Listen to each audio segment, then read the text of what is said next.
This is the reality of modern Lebanon. Thousands of women and children living on the streets, no roof over their heads, with no jobs, no money, and no food, relying solely on such emergency international aid. It's not our job to solve. That's the government job to solve.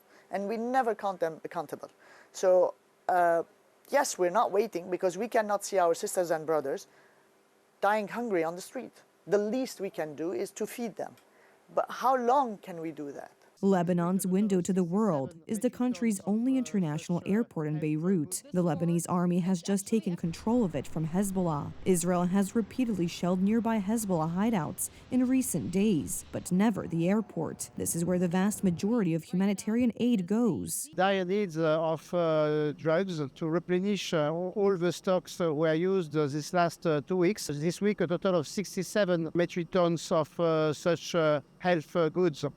This will be able to serve up to 700,000 people for a period of 3 months, but actually more are required for other type of disease. One must be ready for any scenario, and that includes an escalation of the Middle East conflict, as many observers predict. Because while Israel is effectively destroying Hezbollah targets in Lebanon, Iran, which has been fueling the conflict for years, still hasn't said its last word.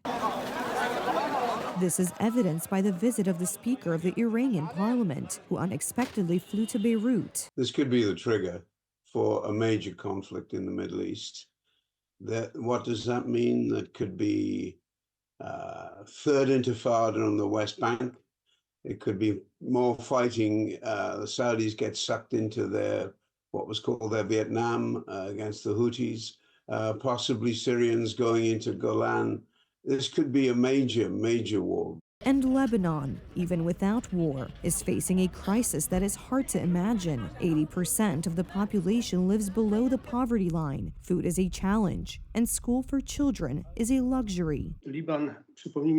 Lebanon has a population of 4.5 million and has taken in 2 million refugees during the war in Syria. So we can imagine how complicated the situation there is. We know it very well from our humanitarian trips. It has already been organized many times by Father Professor Chiswell, which would not have been possible if it were not for the open hearts of Poles, including people such as entrepreneur Marek Małecki, who was able to spontaneously donate millions of zloty to help children in Lebanon. Polish people who live there from the Phoenicia Foundation, named after Saint Charbel, are continually involved in helping Lebanon. They help every day, organizing food parcels. They observe the increasingly difficult situation and the growing needs.